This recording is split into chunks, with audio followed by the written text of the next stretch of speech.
Happy holidays, everyone. It's Deep Dive Zone, a Sonic review series for fans of all shapes and sizes. I'm your host, Devin, joined as always by my co-hosts, Lauren and Bruce, and today we are moving forward with more Fleetway Sonic. And, well, I hate to tell you guys this, but, we're starting with another Tails story. Yeah, we're going back to the zone. I can't believe this is a recurring thing now. They've just replaced the stupid Enchanter Kings with Yep. not quite as stupid, but still pretty annoying Zonerunner I mean, it's plenty King. stupid. It's just a different kind of stupid. Yeah, so this is Zonerunner and the Big Freeze, Mark Isles and Roberto Corona.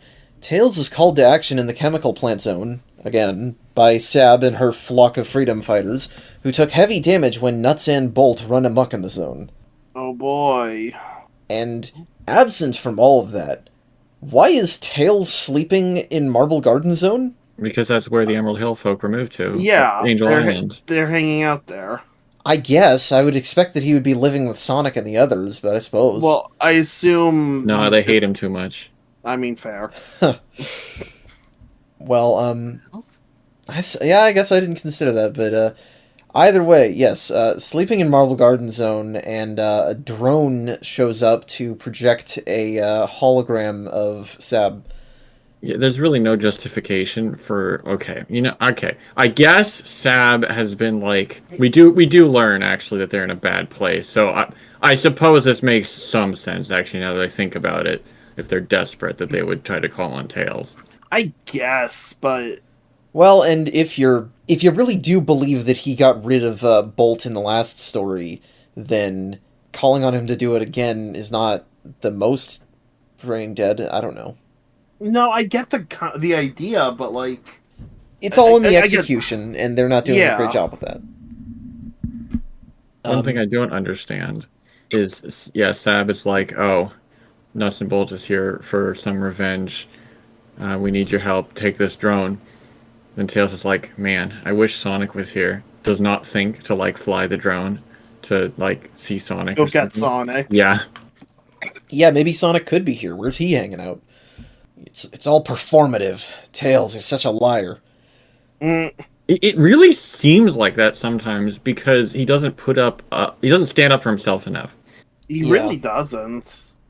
Also, the hologram explodes. Yeah, I guess Sob is dead. Oh, Not quite, right. but, Yeah. Also, the platform has Tails' friggin' Zonerunner gear. Apparently, we just need to have him wear special outfits to signify that it's a Tails story. If it's not the armor, it's this. Oh yeah, I didn't think about that. Yeah, he's got to have his Blade Runner cosplay on. But the drone platform flies him back to Chemical Plant, which here is depicted as like a giant mesa in the middle of a forest. I think it's supposed to look like nuclear power plant smoke steam stack. Yeah, like the big smokestacks. But Yeah, but you're right. It does just kind of look like, what is it, Devil's Tower in Nevada? well, it's just Chemical Plant. You know, it is still a whole city, but it's like it's it's a city on a hill in the middle of woods. Yeah. It is a little weird looking. But it is covered in a big, weird cloud of multicolored smoke, and inside it's frozen and snowy. Hey, it's a Sonic Forces preview 22 years in advance. Wait, does Chemical Plant get cold in Sonic Forces? Yeah, I did not know that. Interesting. yeah. So yeah, very, very different environment, sort of. Fly through some pipes, come to the flock base, and it's been ransacked, oh no. And, hey look, there's Sulfuric from last time, the sheep guy. Yeah. If I hadn't been looking closely and trying to pay attention, I probably wouldn't have recognized this guy because, like I said, he was barely touched on last time. I think the only reason I realized it was the same person is because one of you said that he would be coming back up. I think Devin said he'd be coming back Yeah, up again. Well, and that's the other thing, is that probably what I would have done if I had been just reading this casually, as I would have thought, isn't this just one of the teammates? Yeah, Because he's Yeah. just another sheep. that's And, the yeah, more realistic thing to think. that's on purpose, because we're going to get an explanation for it here in a second. Yeah. But, also, nobody ever told this guy's name to Tails. How does he know it? Yeah, true. That's a good point, yeah. But, Tails asks, where's Sab, where's the flock, and Saul's like, everyone's fucking dead. That Damn. explosion in the hologram message was extremely literal. It's not just like this message will blow up. It literally just it's death.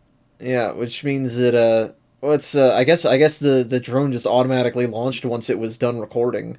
Yeah, I guess so. It's very funny. I didn't realize this until just now, but the way we're reading through this, you could almost miss it. But I realize now that they're like trying to frame it as if Soul did this, because literally at the very start of the next part, they reveal that no, he didn't. But the fact that he's like, oh, they're all dead. If you were reading this at the time, you would have been like, oh, what the heck? Oh no! But then, no, it was a fake cliffhanger. Yeah. In truth, Saul clarifies that he's supposedly, at least, not working for Robotnik anymore, which does make me wonder exactly what he is doing here, but, Well, he wanted to come back and rejoin. Yeah, they don't explain that until later. Yeah, Yeah. but there's no reason to keep that a secret, let's be honest. I'm not extremely invested in his relationship with the others, I admit. He's fair, yeah. It is kind of weird that I guess he's like, oh, there's no time or something. I guess that's why he doesn't explain himself, but still. Yeah. So, lacking any better idea what to do, he's like, follow me, and Tails like, okay, you killed all of them, but okay, I don't believe you, but okay. He's a Such a child. pushover, yeah. Which, I mean, he is a child, but it's just like... And it's weird because, you know, in the Sonic stories, Tails, when he's around, is still shown to be, like, fighting enemies alongside everybody else. Yeah. Maybe he's not as strong, but I don't know. But we get to see the slums of Chemical Plant Zone here. Everybody lives in This is squalor. weird. This is weird because this is populated not entirely, but largely by robots, Mm-hmm. and they're like, "Oh, Nuts and Bolt destroyed our homes." So, like, did Nuts and Bolt just go insane and even turn on the Badniks? I guess. Yeah, I think he did. Basically, yeah, and it's weird because, like, were the robots the primary inhabitants of this place beforehand, and are these just Eggman robots, or what? Because I don't care about Eggman robots' well-being. That's a They good really point. are framed like just people, which is very strange. Yeah. It's almost these Zonerunner stories almost seem to take place in another universe similar to the Nameless Zone stories, but they don't actually, so it's kind of jarring. Yeah. Bolt went berserk after Tails defeated him, wrecked up the entire place in anger looking for the flock, destroyed tons of homes. And because of all that, Tails is super unpopular, and they're instantly chased by an angry mob when they see through the worthless disguise that Saul gives him, which is literally just sunglasses. It's funny because in other stories this would hold up at least for a little bit, but here it just fails instantly.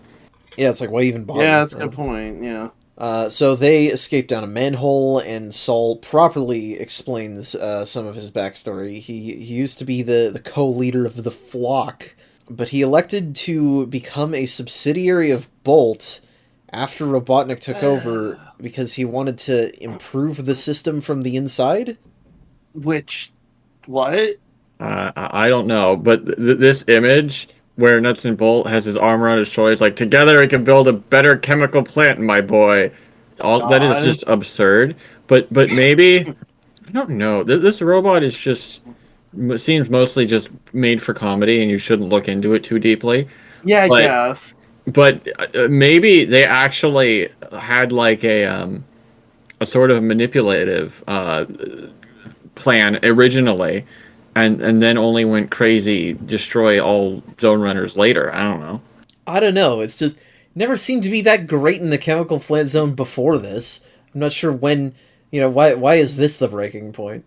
We have no idea what it was like in the 6 months that Sonic was gone, because I assume that this must have been sometime. Well, I don't know how the timeline works.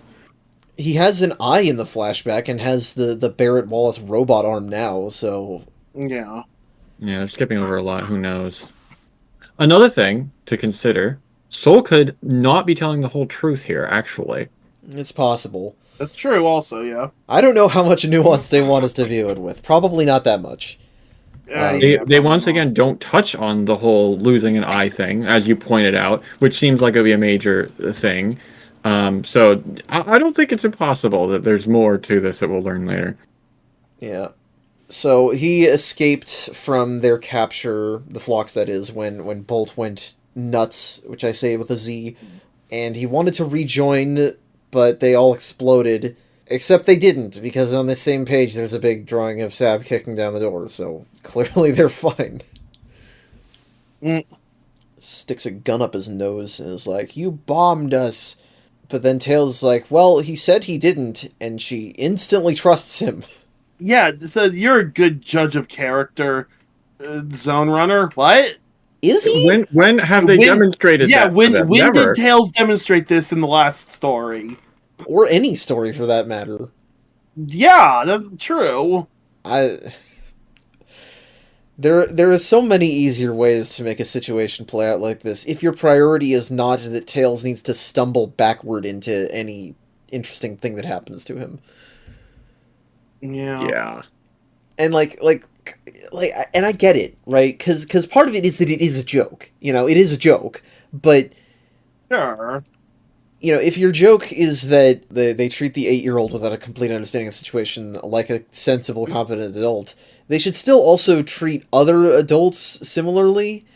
And it's like, it seemed before Sab was pretty kind of heartbroken by Saul's decision, and she thinks that he tried to kill them all earlier in this story. Like, there should be at least some tension. I don't know. I don't think you're supposed to read into this deeply, unfortunately. But the weird thing is there are certain things they're trying here, so like I can't help but do so. Not that I wouldn't even if it was clearly a silly tone anyway, but and then you can't just reuse the same joke over and over. It gets annoying. Yeah. Mm-hmm. She also explains that she was pushed back by the force of that explosion, but survived. That's not how explosions work.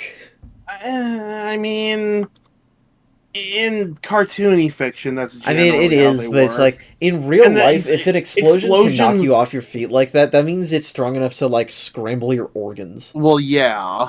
If an explosion can knock you like off your feet or whatever, it's going to fuck you up. But in cartoons, it's common enough for explosions to just knock people like down. Yeah. Whatever. In any case, we're gonna set out to fight Bolt, and Sab explains he has built himself a body made out of super hardened ice. Yep. Okay. I would like to point out that some of the other things, if you assume that Sab just thinks that Tails is super competent and amazing, okay, fine, I'll accept that reaction. But here, Tails is like, couldn't we talk about a plan? And Sab is like, what plan? Let's just improvise. That was actually a reasonable request, though.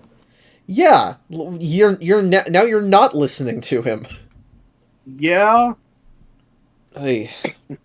And it's like we're also leaving all of your other friends who could theoretically help behind. You seem awfully confident Tails can just beat him in a one-on-one. Well, because as far as I she's think concerned, all he their already friends did it. There's True. no door shutter here to help him. But yeah, the usual problems with the Tails story. Let's move along. We have to go to Bolt's Fortress of Solitude, and the man himself, he's colder, he's thinner, he's kind of got ice muscles, which is weird. I would like to point out that Nuts and Bolt is the only person in this whole story, not even Sab had to look closer, that does not recognize Tails when he has the shades on. Oh, that's hilarious. That's really a Patty the Platypus. It is. Also, his ice body can like shapeshift because he like turns his hand into a knife to swipe at him. Yeah, I mean, yeah. Sure, why not? What? How do they think ice works? I mean, this is It's a solid liquid. It's called super hardened ice. it's not regular ice. It's weird. Yeah, it's magic chemical, ice. Yeah, it's chemical ice. That's the ice. thing. They keep calling it chemical ice. Yeah. Sab and Soul shoot at him. Their bullets do nothing. I might add that Soul has a gun arm, but it transforms into a hand that's holding a gun here. That's a lot nicer than just having your arm stuck as a gun. Well, but Yeah, that's true. why did they just draw it different all of a sudden? Sad. Maybe somebody like started drawing it wrong one way, and then they're like, "Oh shoot," and they just fixed it. Yeah, I guess. The bullets do nothing anyway, and he kind of just slaps them. Tails flies up and tries to grab his head, but that's the only part of him that isn't cold, and it burns his hands. The thing is, this seems like, oh, you're setting something up. It's a very hot head on top of a ice body, And they are, but they That's had not- all the pieces here. Yeah. They don't have Tails figure it out because that wouldn't be funny or whatever. No, instead, we once again have it happen by accident because Bolt grabs Tails and he's like, "Oh, I'm ready to kill you." But then Tails is like, "Oh, I wish Sonic was here." That's your fucking catchphrase. Yeah. And of course, for And- some reason, has Bolt ever met Sonic? I don't think No. he has. Robotnik robots must be programmed with just like a vicious hatred of Sonic. Yeah, but in It this seems like specific it. case, the name Sonic is what pisses him off, and that Well, is yeah. what upsets him enough that it makes steam come out of his ears and his nose shoots fire, which I guess we saw that before, but whatever. Yep. But that is enough to melt his ice neck, so his head just falls off. Mm. And it's so close of you just not prioritized making Tails not the master of his own destiny. Yeah. Yeah. Like, you wouldn't have to change it very much.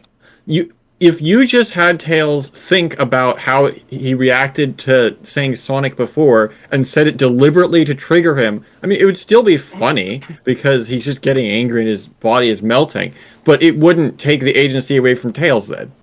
Well, and especially since Tails says it twice here. It makes steam comes out of his ears once, and then Tails says, "You don't like it when I say Sonic," and then his nose thing happens. So if you had a single panel in between there that just shows Tails realizing, which maybe that's what this facial expression here is trying to convey. I don't think it does, but so close. Yeah. Yeah. So his head falls off and drives away like before, but we're not quite done because he drives into the weather controls that were keeping Chemical Plant frozen, which turns the thermostat way up. So the frozen chemicals making up the base and his body, I presume, start melting, which collapses the castle and would presumably poison, drown, or melt the heroes in acid. And then he just falls in the gunk himself.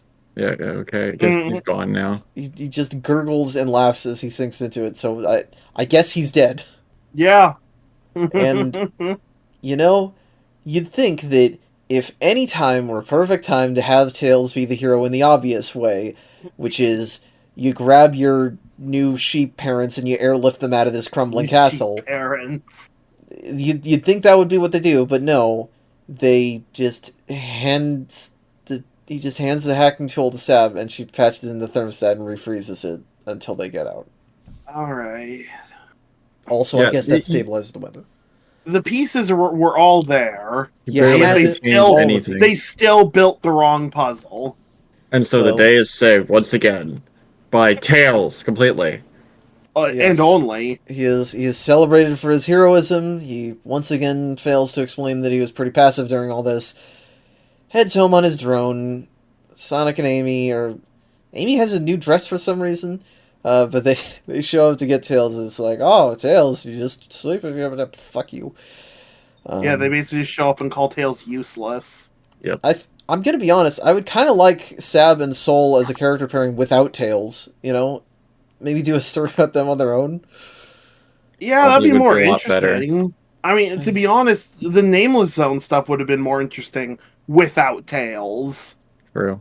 Very, very typical for Tails. It's almost good. Maybe one day it will be good. Maybe. But hey, back to Sonic. Back to Sonic, everybody. Thank This God. is why I said Happy Holidays at the start. It's Holiday Hotspot. That means this is a Christmas story, right? No. No. Least No, trigger remember, like holiday that. is just a vacation.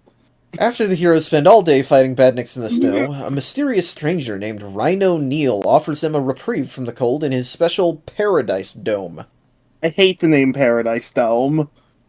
How come? It sounds like something from like a really shitty, cheap science fiction movie from like the 60s. And or maybe a porn movie. I can think of a 70s Doctor Who story about Paradise Towers. 80s. Anyway, yes, we're defeating badniks in what appears to be friggin' Whoville, because what the hell are these character designs in the back? They are Who's, yeah. Huh. And a rhino. a rhino that A is green dressed in rhino. all green and is colored the same color as their garb. Hmm. They stick out so much, and yet nobody Yeah. catches them. Yeah, I would it's say the stitching down the middle of his face would be the bigger tell, but yeah. And, it's I like, didn't oh, even who's notice this the guy? stitching. Yeah, I And he didn't notice says, that either, actually. my name's Rhino Neil. He had to just make up his name on the spot. Gee, I wonder. Oh crap! What's my name? Didn't Jesus. Hey, you even guys think want a about it. vacation from fighting Robotnik? Sonic's Here's- like, "Psst, we can't take vacations as long as Robotnik's ruling. That's not very healthy, Sonic. That's Yeah, that is not healthy. And also, want to go on a vacation? Here's this dome of amazing technology that no one but Robotnik would have. Sonic burning the candle at both ends, and yeah. It's a little obvious. It's for children, maybe, I don't know. But the Paradise Dome here is a Star Trek holodeck, I guess? Basically, yeah. Yep. Because it's made out It's of the same hard light concept. environments. Yeah, pretty much. And everybody's like, oh, that's cool. And Sonic's like, ha, I'm too cool for cool. It sounds boring. I don't know if I really felt like this was in Sonic's characterization, but whatever, I guess. Not really. He just has to be mean to everyone. He had to come up with some reason. Yeah. Yeah, it does kind of seem like that. Anyway, Rhino Neil at one point called Sonic Spikeball, and that's the thing that Robotnik calls him, so that's how we know. I haven't really been paying attention to that. I guess that has been happening before. Yeah, as far as I can remember, the only person that calls him Spikeball is Robotnik usually. Should have just used an egg pun. That would have been more obvious. But Well, yeah, I mean, but they've We already did that done last time with Dr. Sun. Yeah. true, I guess. And speaking of sun, Hero's relaxing on an artificial beach, but the sun starts cooking them. And also ejecting robots. I feel like you would go with like one or the other, but yeah. No, Eggman's got to do everything. Or excuse me, Robotnik has to do everything over the top. It seems about right. so. And Johnny and Amy's weapons don't work on them for some reason. I guess because they're also hard light constructs? Yeah, that gets revealed at the end. Okay. Hard light is a weird concept that doesn't make any actual sense. Yeah, hard holograms are a little bit of mumbo jumbo. I do not understand how that would make them indestructible. It shouldn't. Whatever. Because like if this is something like a holodeck, it wouldn't. You can destroy things on the holodeck. I see no reason why not. Well, I'm thinking, when have I seen hard light before in fiction? It's like Portal 2 I've heard that term somewhere. and Steven Yeah, Universe. Portal 2. Neither of which I would say are at the forefront of science fiction real technology. No. Because even in Portal, it's kind of a big joke. Yeah. Yeah. But, the heroes are struggling, and I think the real reason that they're indestructible is not because they're made out of hard light, it's because we need Sonic to do all the work. Sonic needs to be right. basically. Right. Yeah, of course. Basically, yeah. Sonic breaks in, he saves them all by turning off the projections, and the day is saved. We don't even really see Robotnik. He just kind of runs away, and he just runs away, and then Sonic saves everybody. Yeah. And I have nothing else to say about this story. I don't think there's anything else to say. Alright, moving on. This is Beware Predicto, Loose Stringer and Casanovas. Robotnik and Grimer send a robot after the heroes that can seemingly predict the future. They make a goof up here at the start of the story because they say this is in the special zone base, but that's not possible. Yeah, they're not using the special zone base anymore. Oh yeah, somebody else is. That's true. We'll worry about that soon. Maybe this was written at a slightly different time. I don't know. Probably. You know, the fact that this robot that can predict things is just a trooper is kind of boring. I wish they could have a different design. Yeah, I mean, he looks... part of it is, I guess, Casanova's art makes him very detailed, but it's not dramatically different from the other troopers. It probably should have been just a unique Badnik, yeah. He really should have been. Predicto here is, a robot built to calculate probability and beat the heroes to the future. It's like that one Futurama episode, which I guess is based off of Minority Report anyway.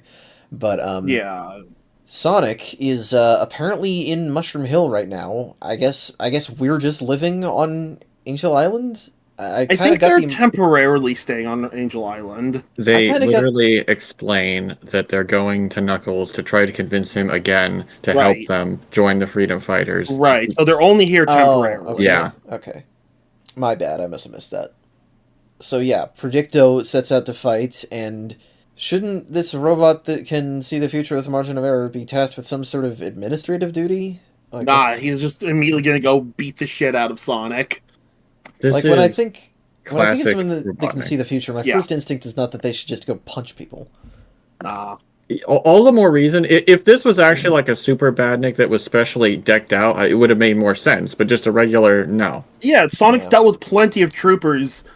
Ignoring the fact that this one can predict the future through math. Horrifying. I guess it is Robotnik, and he does tend to take the bullheaded approach, even if he is a robotics genius. Yeah. And yeah, Sonic is like shitting all over Knuckles for being the other cool guy in the series, because he doesn't want him to join the team. Which is dumb.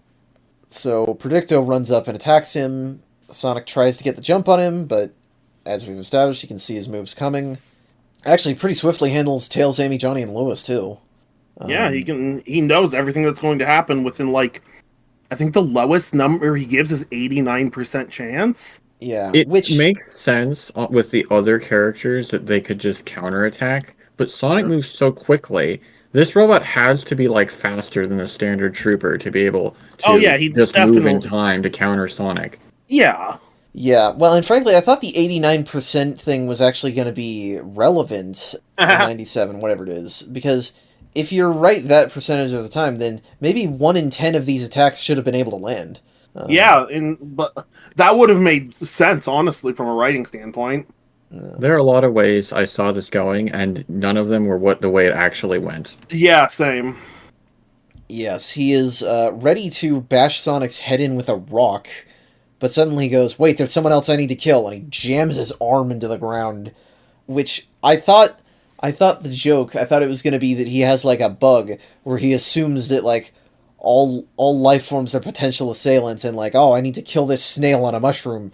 That would be very funny. But what he Yeah, does that do would've is been actually funny. pretty funny too. Yes, he pulls a Knuckles out of the ground, trying to dig under him. And, now would be the perfect time to, kill him, but instead he just throws him in a mushroom so he can pick up the rock to smash Sonic again. Yeah, well, because mean- Sonic is the more important threat as far as any of Robotnik's robots are concerned. Yeah. I guess being able to see the future doesn't mean you can judge the future. This is also true. Yeah. We also don't know how far into the future this robot can predict. There's a lot of question marks here, yeah. Yeah. Not that it matters, because Sonic saves the day by refusing to try and dodge him.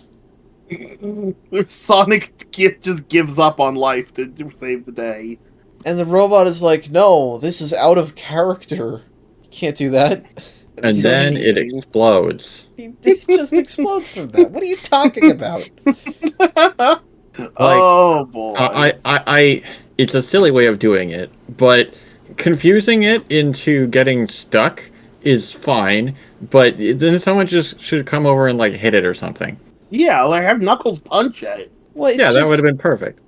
It's just you designed a robot that can see the future with a margin of error, which means that there would have to be an expectation that it's capable of being incorrect. Yeah. Good point, yeah. Because does that just mean that if Sonic just kept rolling the dice, he'd eventually get it to blow up by random coincidence? Maybe. It just starts doing random things. I guess so. Probability doesn't really work in impossibilities, and I get the idea that Sonic would never give up, but did they just not account for the idea that he can lie? Sonic has never lied ever before. Yeah, especially this Sonic. It kind of reminds me of, Bruce, you're going to know this, Stardust Crusaders, when Jotaro just keeps raising his bet over and over until Darby folds. Oh, yeah. Because he thinks he knows that Jotaro could only have crap cards, but because he keeps pushing the bluff further and further, it makes him doubt, like, what if I did miss something? What if he's been cheating and I didn't know? It's the human fallibility. This Right. doesn't have that. I was just gonna say, yeah, overall, this concept is interesting. And I'm like, oh, there's so Sure. many interesting ways. Like, I thought that it was going to start predicting that, like, oh, Sonic inevitably will defeat Robotnik or something like that, and then it would switch sides. Like, there's so many things you could do with this. That would be interesting. But it's just a silly joke story at the end of the day, unfortunately. Yeah. And we end on the heroes being like, well, maybe Knuckles will be our friend one day. He's like, leave. Yep. So you know what? We'll leave too. Here's our next story. The Great Escape, Kitching and Corona. Sonic and friends come across a new Badnik plant with captured Emerald Hill denizens and hatch a plan to spring them all to freedom. Metropolis looking a little bit more like Robotropolis today. It has a new Eggman head-shaped citadel. Hell yeah. It is funny to have the Robotnik design egghead here. Yeah, the cone head. And we've got Robot Generals Rust and Bucket here to tell Eggman that Emerald Hill has been completely evacuated. Yeah, they invented these silly characters just to have them instantly be destroyed. Honestly, it's justifiable enough that Robotnik would be annoyed at them, because how did all the Emerald Hill folks sneak off to Angel Island without anyone noticing? Huh. Yeah, did they just not have robots there when they were leaving? I didn't even think Usually, about that. like, at all times there are Badniks there, I thought. Yeah. Good question. Anyway, the heroes are trying to enter Metropolis in the circus caravan disguise. Did we just leave that, I guess, on Mobius when we were on Alien Shop? Whatever. That's a good point, yeah, actually. Bob Beakey fails his customs check, so Sonic's got to dispatch the soldiers. He should have re-rolled his charisma check. Should have typed rewind into the console. Orker criticizes just reload them his save for just breaking the disguise and fighting. Sometime I'd like that to backfire, but the disguise almost seems unnecessary, honestly. Honestly, I mean... If he can just wreck all the troopers around him and then somehow word never spreads that he's around because he just destroys them all before anyone can send a message. I mean, they need to be able to keep some sort of home base, and if you do break your disguise, then there is a higher probability that word will get out. This was like 2 guys, so I don't know. I guess this is a really poorly made security checkpoint, fair enough. Yeah. But there's a new Badnik factory up ahead with 35 Emerald Hill prisoners in it. Oh, look, it's run by a Mobian version of Crockbot. Yeah. What? I don't know why this guy isn't a robot, but whatever. We've had a couple cases of that. I get Robotnik collaborators. It's not that crazy of an idea. Yeah. That's just how it works in these comics. Hey, proportionally, this works a little bit better than the SWATbot disguises. Sonic and friends sneak in disguised as Badniks. That's way better than the stupid SWATbot disguises. Where did they get these costumes? Are they hollowed out, I guess, from the remains of others? That would make sense. I would assume so, and they put them together specifically for instances like this. Yeah. But, once again, we drop this guy's immediately at the slightest hint of suspicion. Yep. I mean, we gotta have action. This is an action comic. I guess. I just wish there was a little more of a justification. I mean, yeah, no, I agree. But I also understand what this comic is. Yeah. So, we fight some robot guards, and Tails and Lewis take something into the next room. I thought it was going to be a bomb, if I'm honest. You know, what they're taking is actually pretty interesting. Yes. Yeah. Sonic ties up Croco Dude, but he breaks free as they're leading the civilians to safety, so he chases after Sonic. And yes, what they were planting in there was not a bomb, but a star post. So we're going to be escaping through the special zone. I mean, that makes sense. I really like the catch, though, that everyone can go through it, but Sonic can't go through it because then they could just follow them. He has to take the star post and then manually leave, right? Which is a pretty risky maneuver. I always love in these comics, as insulting as he is, Sonic will take the really heroic actions at all opportunities. It shows they still, despite the fact that they write him as an asshole half of the time, it still shows the writers understand Sonic's character. I agree. It's, you know, he's a dickhead, but he's not the hero. No, he's still a hero. He's just kind of a prick about it sometimes. I'm also noticing that they're finally drawing him correctly from the back. He actually has 6 quills. So yeah, clever thing to have him have to escape with the star post. And I thought that this was gonna be kind of a protracted sequence. But no, they just... The case that they sealed it in, I guess, has rockets on it, so he just rockets out of there. He just rides it out. Oh well. I kind of wish there'd been a bump in the road or two. These stories are short enough that we can't really have any bumps in the road. Yeah. Unless they're going to be like 5 or 6 parts. Speaking of which... Oh, Our yeah. next story here is Total Chaotix, Kitching and Elson. When investigating a mysterious artifact on Angel Island, Knuckles falls backward into an evil plot within the Special Zone, featuring new heroes and villains alike. I have to say, this is a 10 out of 10 title. Yeah. It's pretty good. If you know, you know. Otherwise, it's not very assuming. Yeah. And, yeah, we have all the emeralds in place on Angel Island. Honestly, if they just kept using Angel Island as home base, that'd be a pretty stronghold, position for all of the heroes. That'd be nice, but Knuckles is also being an ass. Yeah, he's very annoyed that he has to harbor civilians in Mushroom Hill Zone. Yeah, Angel Island even gets a force field now, apparently. Which, okay. Yeah, I'm not sure if that ever does anything. I don't remember that ever doing anything, if I'm honest. But I suppose you need something for protection. You know, he runs out of here and sees, you know, there's a big crater left by the Death Egg's blast from before. And in it is a big hoop with some writing on it? It's a special ring. I guess, yeah. Yeah, I guess so. No, totally, because he touches it and he's warped instantly, which that happens sometimes. You do it Fair on enough, accident. and like, this has You do Chaotix it in the on title, which has accident. some warp rings in it. Yeah, fair enough. He also translates the writing as something about, like, a dream country gateway, or something like that. So, yeah, takes him to the Special Zone and all of its trippy glory.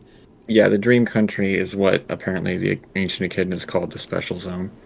Or actually, the Nightmare Country. He misread it at first. Yeah, he realizes he mistranslated it. Which is weird, because as the Special Zone gets developed in this comic, it basically is just another place, but, He also describes it as easy to get into, but just about impossible to get out of, and I don't know if I agree with that. I thought the whole reason that Robotnik had been hiding here was for security. Yeah.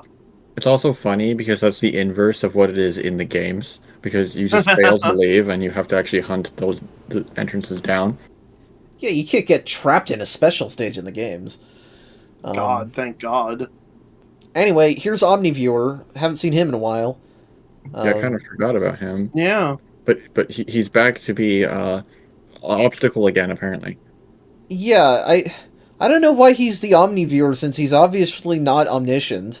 Because Knuckles tries to be like, oh no, I'm a friend. I'm not working with Eggman anymore. That was a long time ago at this point. But he doesn't listen, and it's just like, no, I kill you. I throw Chaotix at you. But then the Chaotix just come out of him. Yeah, literally. He throws the Chaotix and Fang at him. What? There are Chaotix in this comic, apparently. There's Chaotix, and Knack is one of them. I mean, fine, I guess. This is interesting, because Fang being from the Special Zone, that was canon in the classic era. I don't think it is now, but that was a thing in Triple Trouble. I didn't know that. Neither did I.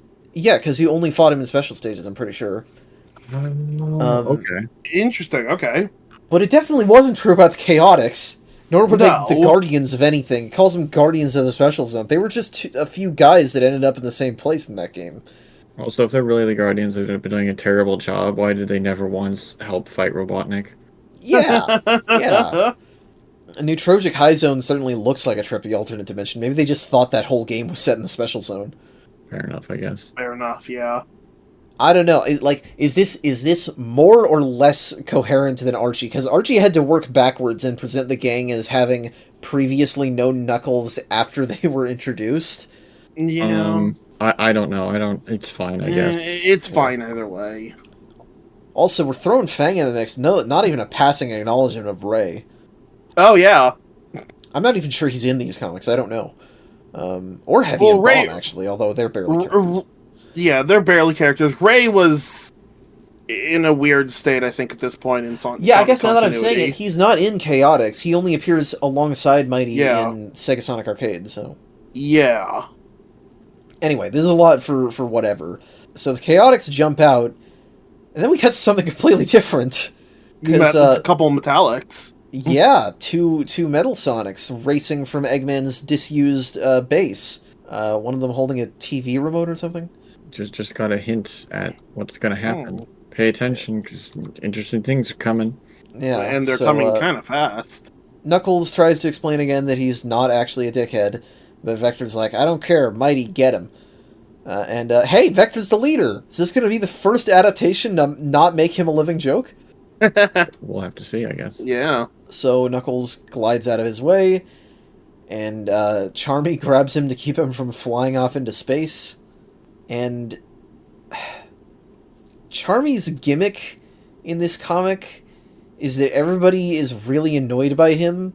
Best I can tell, it's just because he talks weird. He talks a bit like Ned Flanders. He kind of does. He has he's like righty doody do. Yeah, I just realized like, that. He's filling his dialogue with the fiddle dee dees, and that just makes everybody else unreasonably angry at him.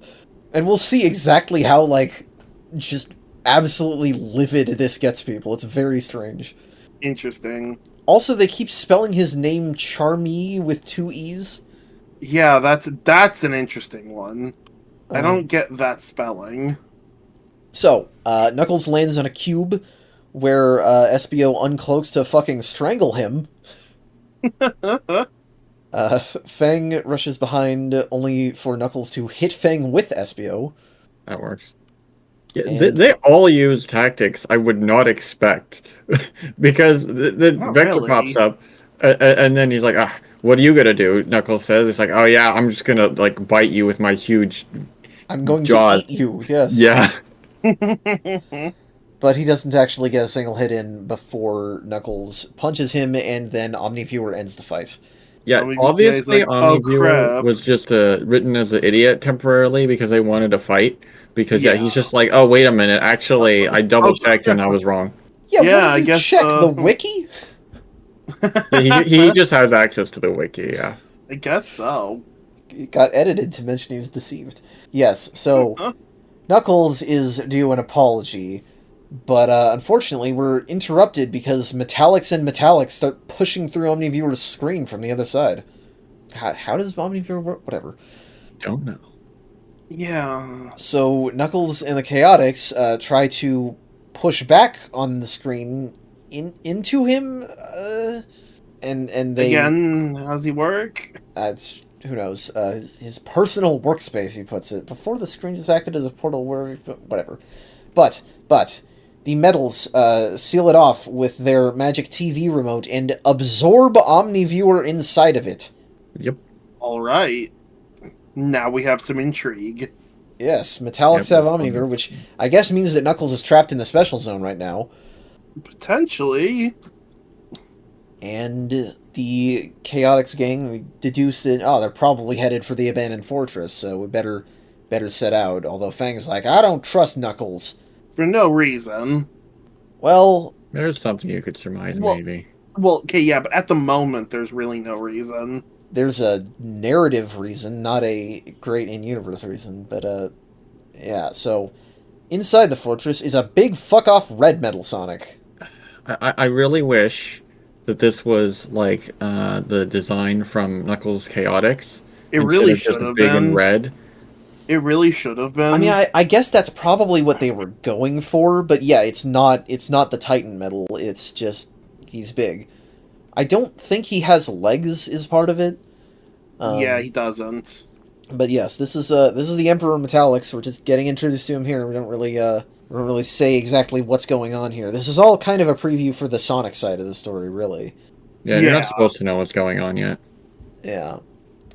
So they get back. They download Omniviewer into the console here and mute his audio when he talks back to them. The heroes get there, Mighty punches a hole in the fortress and sets off the alarm, so the Emperor sends out a Metallix to deal with the intruders. SBO shit talks Mighty for setting off the alarm. Vector and Charmy get into the vent systems. It's very play-by-play. I'm not trying to make it too boring, but it's like... This is a very... Well, there's not... Yeah. There's a lot of plot happening at us. Yeah, there's not a whole lot going on to talk about. But there is, once Metallix catches up with them. They're hiding in a vent, but Knack is like, fuck this, and he just books it and leaves the rest behind. Yep. And they get their shit rocked, except for Knuckles, who hid somewhere else? I don't know what happened, because like Knuckles is with the rest, Metallix sees them, it beats the crap out of them, and Knuckles is just gone during this. Oh, yeah, that's... It's like everybody gets buried under rubble, and Knuckles comes out of the rubble, but he was not present. I don't know. Yeah. He just waited for the others to get beaten, I guess? Knuckles calls Metallix a murderer, implying that he thinks they're dead, so... Yeah, that's... I don't know, it's strange. And this fight, well, it's well drawn because it's still Elson, but it doesn't go on long because Knuckles just grabs a girder from the wreckage and hurls it straight into his chest. Jesus Christ. Got him. I feel like Sonic the Comic compared to Archie Sonic plays up the robotic gore, so to speak. Yeah, kind of. I feel like when robots explode, it's a little more visceral in this. Well, we tend to see a lot more of robots, like, actually being, like, torn apart than in Archie. Yeah. In Archie, they tend to just blow up or almost get, like, knocked out. But Fang shows up back to marvel at Knuckles' work, and surprise, surprise, the Chaotix are all completely fine. Of course, they're not going to kill them off. At least not yet. Yeah, rather an anticlimax, but yeah. The broken Metallix is actually still up and walking around, but because he took out its engine, it can't really do much. I just realized the death fake out was, again, because it was the end of a part. Ugh. So it was to fake out the audience. Oh, yeah. Really gotta... It's like, on the one hand, you gotta get that part of the experience by reading them in the order they were published. On the other hand, I would not want to read that in this order, hopping between story parts like that. It's stupid. Yeah. Yeah. So, the Emperor twirls his cartoon villain mustache that doesn't exist, and Knack... Well, his behavior before should have been a tip-off, but he leads them to where Omniviewer is being kept, and technically he's not lying about doing that, but he leads them directly into the Emperor's chamber on purpose, because he's a traitor, because he's Fang. Yeah. Yeah, so I guess Fang is still a bounty hunter, even in this continuity? I don't know what's up with this, because they never presented him as not having been, you know, a member of the Chaotix as long as anybody else, so... And like you said, it's all about the money. He's like, oh, how do I get paid for this? And, well, it's the usual pattern for making an alliance with a villain in this series. Yeah, he immediately gets betrayed by the Emperor. I feel like this is extra obvious, though, because there are some people that seem to work with Robotnik, and it works out just fine, at least for a while, until he gets mad and decides to punch you or something. But these are just a bunch of robots in the special zone. How do they even have access to money? That's a good question. I'm assuming they don't, actually, and that was the whole part of the idea. The special zone is different in this continuity. There is a way that they would be able to have money here. Oh, all right. Okay. Well, I'll look forward to that. There's as far as we've seen, it doesn't make any sense. Yeah. Anyway, we're being attacked by 4 Metallix now, and Fang pulls out a tiny gun from the brim of his hat that becomes a full-size gun? Yeah, his gun just, like, shrinks. It's really funny, too, because, like, I'm just gonna pull out this weapon, and I just have to wait a second while it enlarges to full size, and then I can use it. He announces loudly to everyone, then a Metallix is like, okay, thanks, shoots him in the back. Yeah. Well, it's like nobody would question if it were just a normal-sized gun from the start. But I guess we needed that delay to justify him. It's so stupid. But the point is, Knuckles grabs the gun. So now we've got a panel of Knuckles with a gun to pair with that Sonic one from last week. Perfect. And it releases a big shockwave that disables all of the Metallix. So very convenient as a contingency plan. I mean, I wouldn't call it convenient. He was just really prepared. but not prepared enough to be careful when actually using it, apparently. It is not contrived. I mean, it is literally convenient for the heroes. Okay, sure, yeah. Because, I mean, convenience is good in real life. Right, it's just, yeah. And, so we won, basically, or we're getting the hell out of here for right now. They check to make sure that Fang isn't dead, and they actually do carry him with them out of the place. He's gonna have some fucking explaining to do. They grab the PDA with OmniViewer in it, and they head out. And the next time we see Knuckles, Viewer is taking him home, so it's like, feels like there's some unfinished business there. A little bit, yeah. And obviously that is the point. Knuckles is apprehensive about, like, why are they operating autonomously from Robotnik? But we don't get to see that yet. So... Yeah, I'm definitely intrigued, though, here, because the Treacherous Metal Sonic, that's a classic. I can't wait to see Sonic the Comics' take on this. Yes, and indeed, the Emperor awakens to reveal they copied the OmniViewer, and apparently can travel anywhere in time? Yeah, that's been established. I guess he can time travel. Yeah. Yeah, that's literally how Sonic was put out of the picture. Yeah, it's kind of the setup of the series. So fair enough, but Emperor declares that the Brotherhood of Metallix will reign supreme, and this is a kick-ass drawing to end on. True. Yes. So, yeah, more of a preview than a full story, but I was at least entertained. I do want to see more. Oh, yeah. But we don't get that just yet. First, we're going to have the Rampage of Mekanik? However you say Weird it. name. I think it's supposed to be Mechanic. Lou Stringer and Nigel kicking / John Burns. I think Burns had more to do with this one since it doesn't really look like Kitching's usual style. But Team Sonic joins forces with Short Fuse to Cybernik to take down an enormous and nearly indestructible Badnik. We start off with Robotnik and Grimer solemnly walking through Emerald Hill Zone, being like, so deserted. I'm very depressing. There's no one here to terrorize. It's fine. We've got other zones to finally terrorize. Yep, that's exactly what they do. And Grimer's like, but there's lots of civilians in other places we can hurt. You're right, Grimer. Huh. Such as here in Stone Tower Zone. I guess it's a Sonic and Majora's Mask crossover? 8 out of 10 zone. I like the narration box that explains that they mostly haven't had to worry about Robotnik because Robotnik likes polluting very green zones where he can make more damage, I guess. Yeah, these houses chiseled out of mesas. It's too gray and brown here, so... But yes, Robotnik sends Mekanik, I'm going to say Mekanik, I think, to attack it. It's a giant Mecha Godzilla. Or, I suppose, Truckzilla, if you want a better point of comparison. Reminds me of Universe Salamander just a little bit. Little bit, yeah. A little bit, okay, yeah. Sonic and friends are here, though, as usual. They always seem to know an attack is coming. Unless their name is Tails, evidently, because there's a box here that clarifies that he's busy in the special zone? What? I haven't read that yet, so I don't know what to make of that. Well, the answer is nothing, because unless it means the Forbidden Zone, there's no Tails stories. This was published in Sonic Comic 57 and 58. There was no Tails stories in those issues. And I think what it's probably referring to is the Nameless Zone, because the Revenge of Trog story is in 59 to 64. But A, that came out later, and B, it's not the Special Zone. Yeah, they probably just messed up. Yeah. Yeah. Also, Lewis isn't here, although that doesn't surprise me because he doesn't do that much. Not that it matters, since the actual star of this story is that Short Fuse is here to help. Remember him? Right.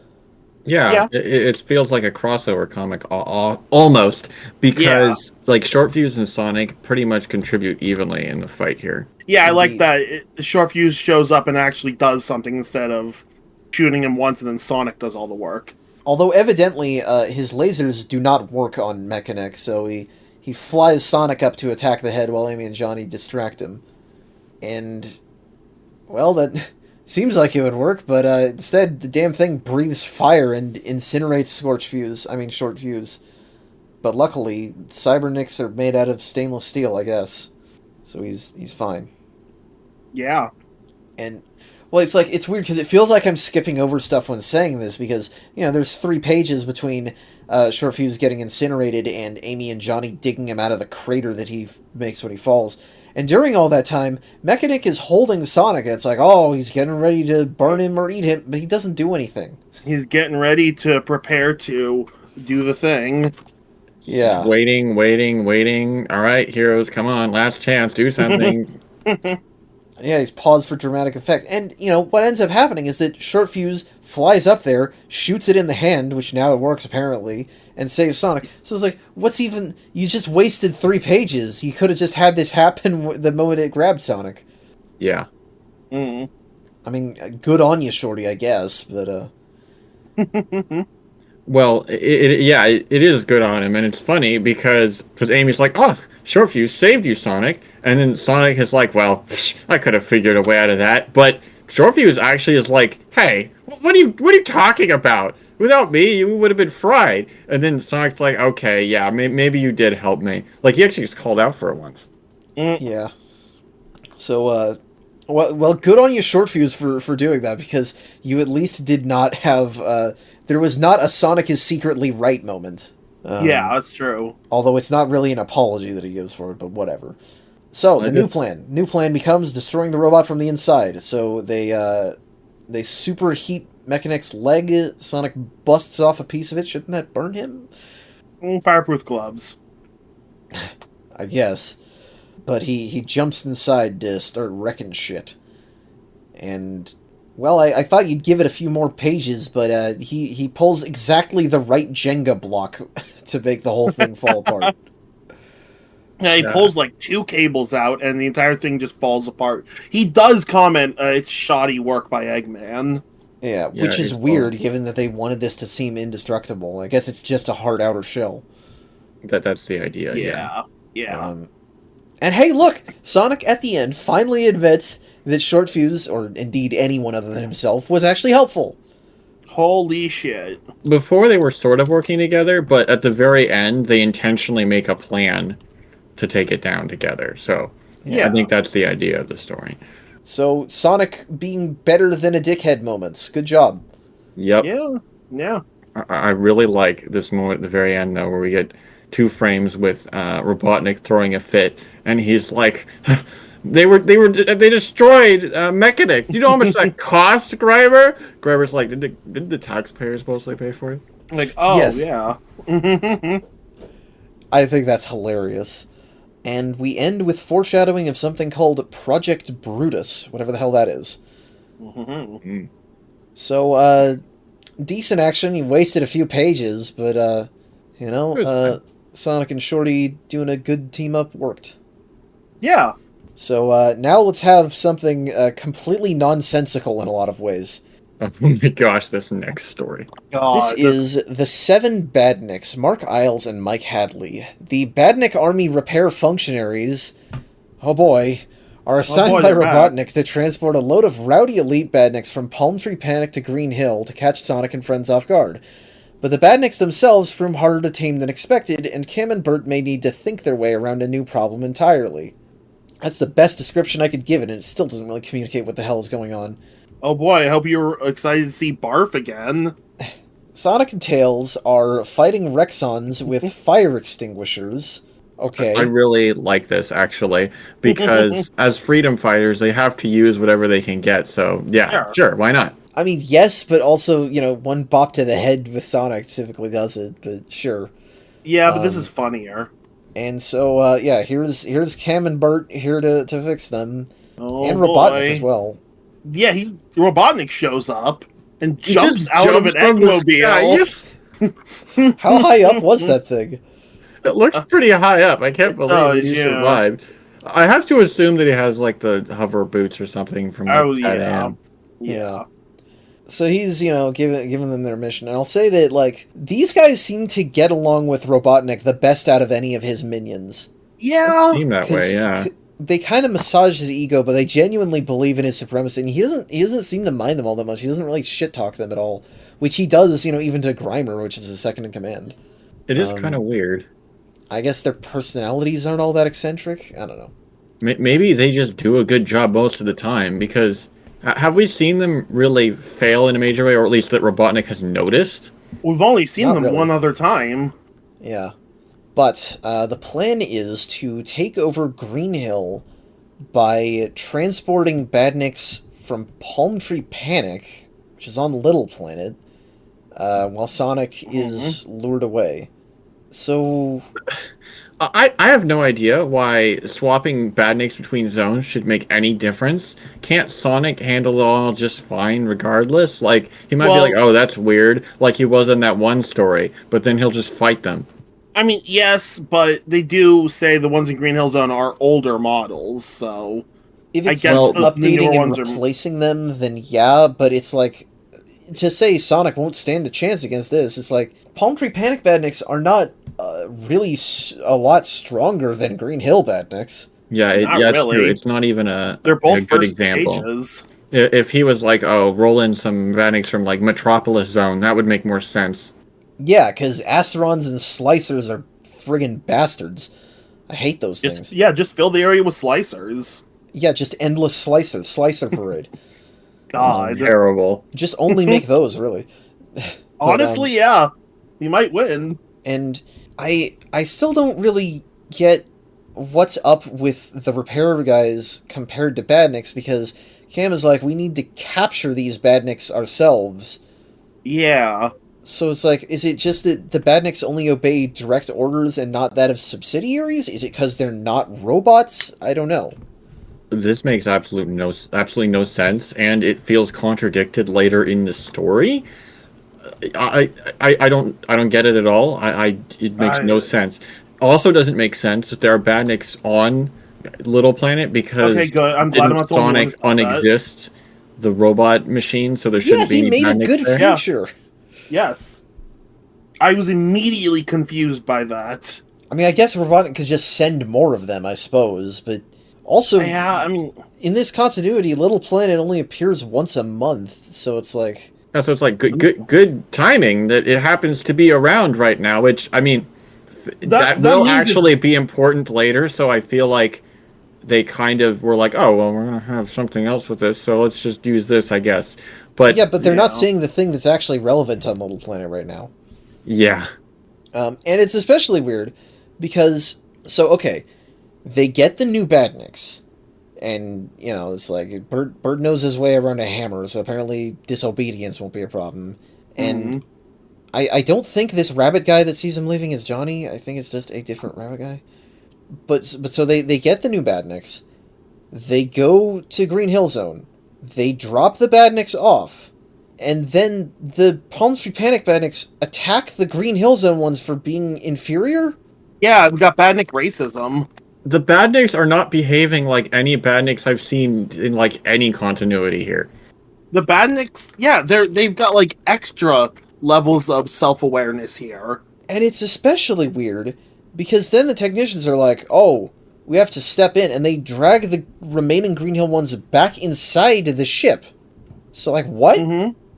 And then they're like, alright, well, let's just dump them back at Palm Tree Panic. So we just switched the positions of these robots. Yeah. But then Oh, when they get yeah. there, Sonic and friends are all hanging out there with, I guess, the news that the enemies are gone from this rabbit dude, who I guess, does this rabbit dude just live on Little Planet? I guess so. I did think it was Johnny. I thought we had an art error. Yeah, but you I can didn't see that notice there's him in- Johnny right back there. I know. Yeah, exactly. That's why I thought there was an art error, because I didn't notice him earlier in the story in my first read. Yeah, so it's like, and then the Barf guys are like, "Wow, Sonic and friends are here. We can't drop the Badniks now." Okay, why do you care? Why do you care that much? Because I think the idea is that these are inferior models, and so Sonic would just destroy them instantly. I guess Yeah.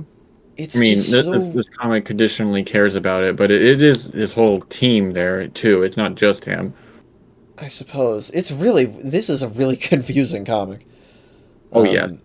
And I mean, they already put the Palm Tree Panic Badniks in Green Hill Zone. It's like Robotnik didn't ask them to do anything else. Is the thing that gets to me. That's true. Frankly, I don't know. I don't know why the text care. Robotnik, frankly, seems like the kind of guy who'd be happy to see outdated robot models brutalized by newer ones. Maybe that was his plan from the start. Maybe? But, clearly the Palm Tree Panic ones are kind of out of control, so they're like, alright, we've got some special blueprints, we've got some salvaged parts, so we're gonna upgrade the Green Hill Zone Badniks. Okay, sure.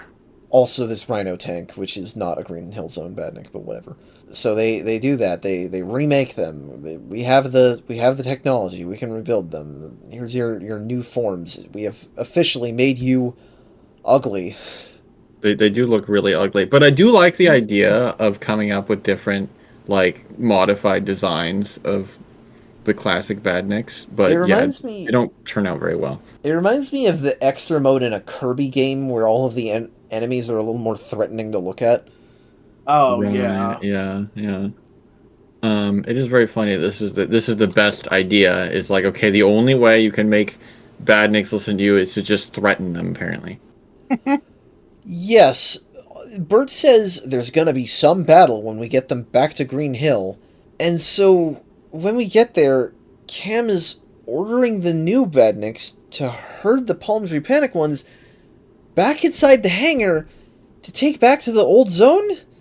I thought you were just gonna have them, like, enforce, more rules on them, make them do what you say, and actually just act the way Badniks are supposed to. Why are we putting them back on Little Planet? yeah. And I Like, would are like we- to point out that the Seven Badniks, as they call them, seem quite obedient in contrast to all the other Badniks. Like, what makes the difference? I don't get it.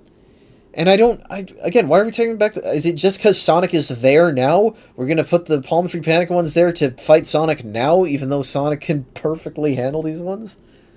And it's like, if this were Robotnik doing this himself, I guess I wouldn't care, but it's just, this isn't what he told you to do.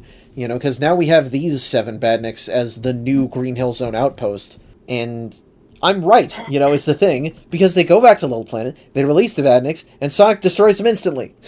Yep. What a surprise! What did they think was going to happen? It's very funny at the end here when Bert is like, wait a minute, we made these super Badniks. I wonder what would have happened if we would have used those instead. Like, why didn't they? Such a roundabout approach here. Just put them on Little Planet. Yeah, what a freaking...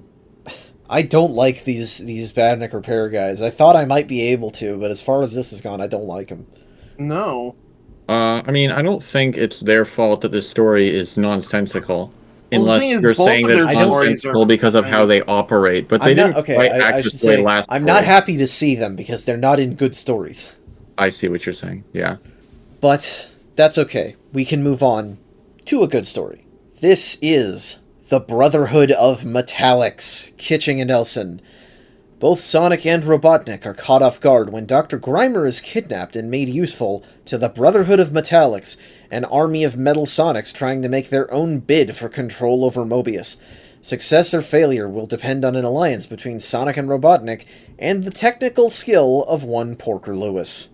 Uh, There's a lot going on here. yeah. A lot indeed, because we begin in Metropolis Zone with AI Kentober detecting a new type of robot called Mr. Blobnik.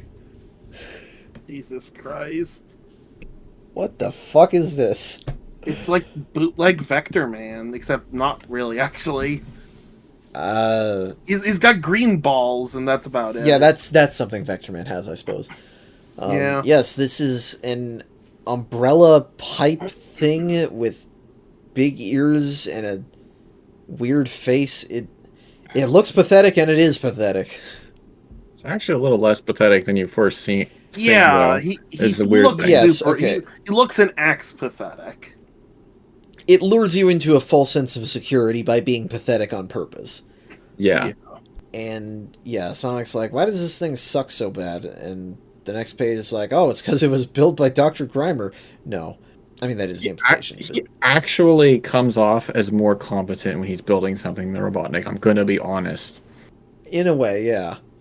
But too bad for him because he's out of here. Yes, the evil Omni-Viewer, I'm going to call it the evil viewer, opens up, and Metallix shows up and grabs him. I did not expect this at all. And right in front of Robotnik's nose, too, Like this is an interesting bit of characterization for the Brotherhood because they're just like so sure of themselves. I mean, I guess they're machines. They've calculated it out. They're like, it doesn't matter if Robotnik knows what we're doing. We're just going to do this. Who cares? Yeah, and Robotnik himself is extremely confused by this. He's like, "What the hell are they doing, operating independently of me?" Completely caught off guard.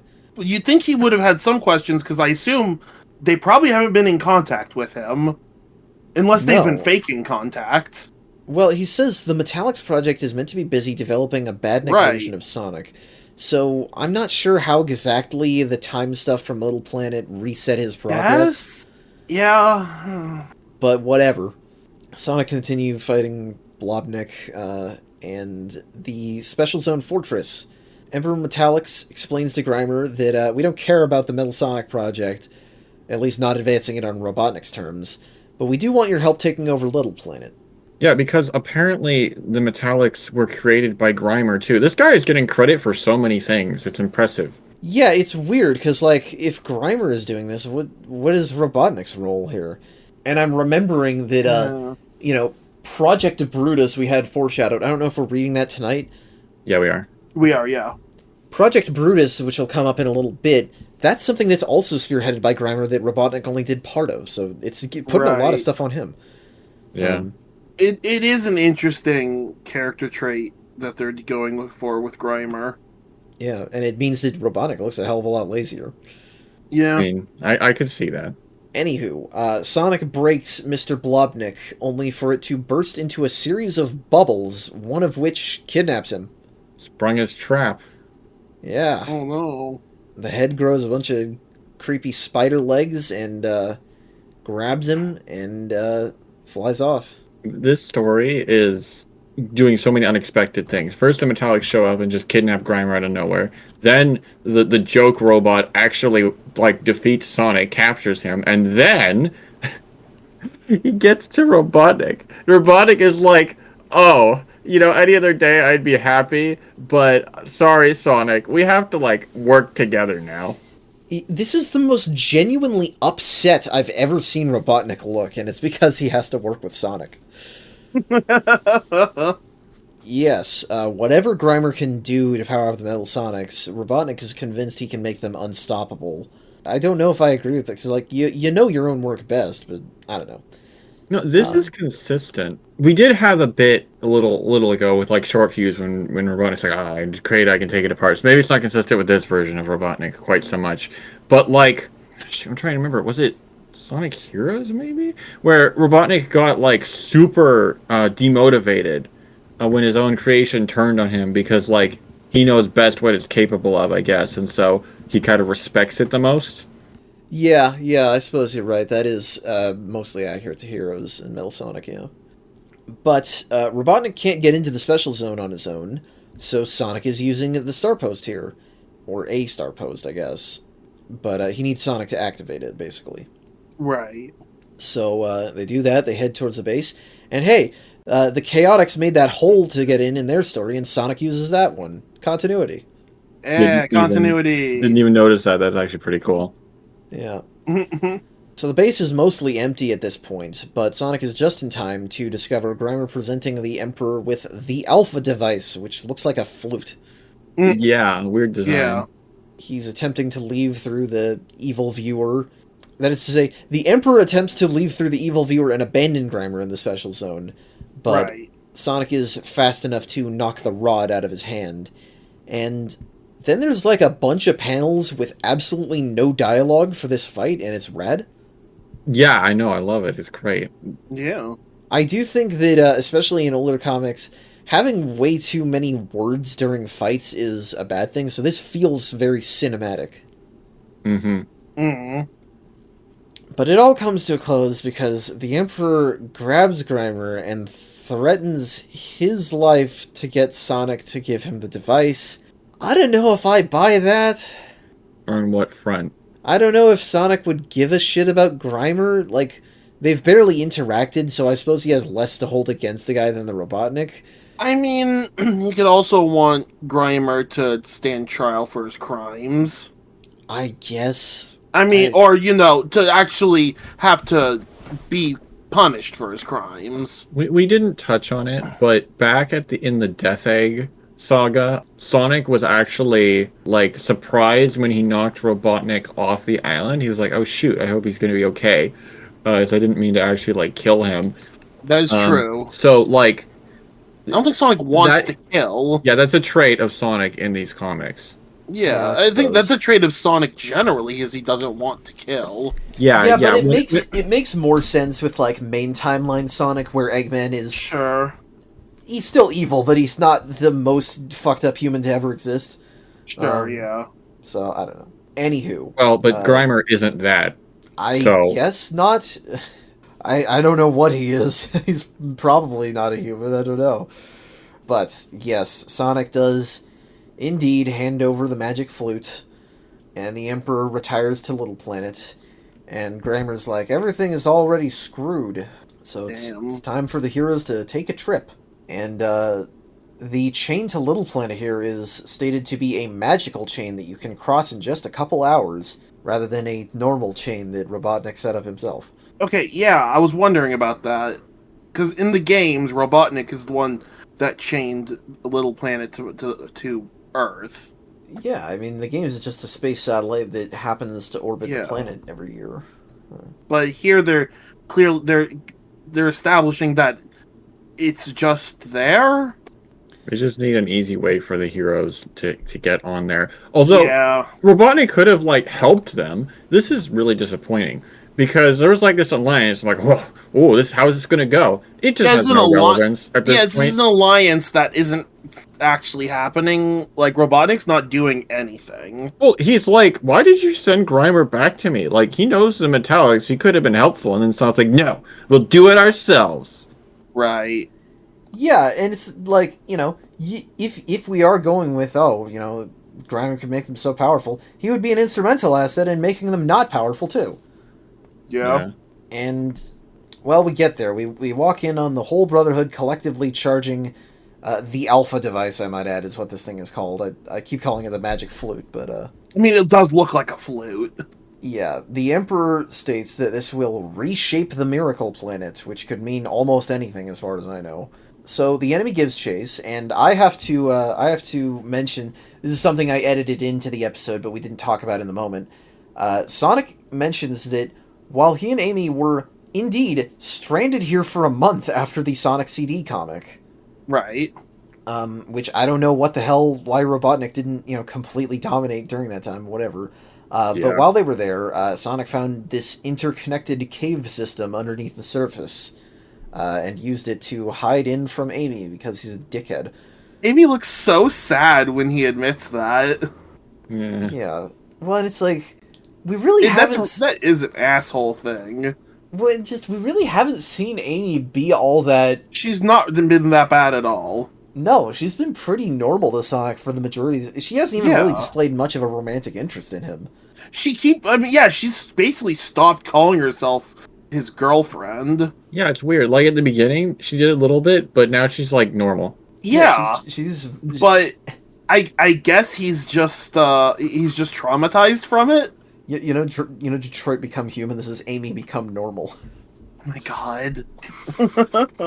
Anywho, they are in the caves, but there is a Metallix down here, so we have to have the whole gang work together to fight just this one robot.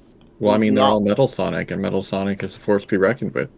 Ignoring the fact that we've had multiple single fighters.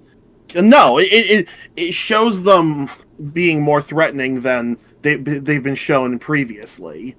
Yeah. Yeah, I mean, you get that with any mass-produced enemy in anything. Sure. As soon as there's a million of them, they're automatically less threatening. It's that trope thing. Sure, yeah. But I like that they're at least trying now and then to remind you, no, these are all Metal Sonic. Yeah, Metal Sonics are inherently dangerous. Yeah. So, Johnny is distraction, Sonic is a stun, and Amy actually delivers the killing blow. She shoots it right in the neck. Well, yeah, because Sonic comments that Robotnik told him that that's their weak spot. Yeah, so that's at least something that Robotnik has done. Yeah. Well, yeah. And it's funny you brought up the robot brutality, because this is kind of gnarly on its own. Oh yeah, I don't want a crossbow bolt in my neck. Yeah. Unfortunately, we've wasted enough time down here that the Emperor's plan is already in motion. He chucks the rod at the ground, and it becomes the metal virus from IDW Sonic. It does kind of, yeah. It is like a gray goo event, converting everything around it into machinery. Yeah. I gotta say, the Emperor not having legs and just kind of hanging out in this UFO makes him a lot less threatening. I'm trying to think what he reminds me of. It reminds me more than anything of, like, First Form Frieza. Yeah, Frieza almost never gets out of his Eggmobile. Yeah. Well, and that's the thing, is that when Frieza does, that's how you know shit gets real, but Right. The Emperor doesn't do that. He doesn't have a chance. What is Frieza's Eggmobile called? I actually don't remember. I don't know if it has a name. Okay. Frieza-mobile, logically. I'll just continue to call it the Eggmobile then. The Fridge-mobile? The Fridge-mobile. I like that. That whole I do family like has Frieza how- names. Sorry.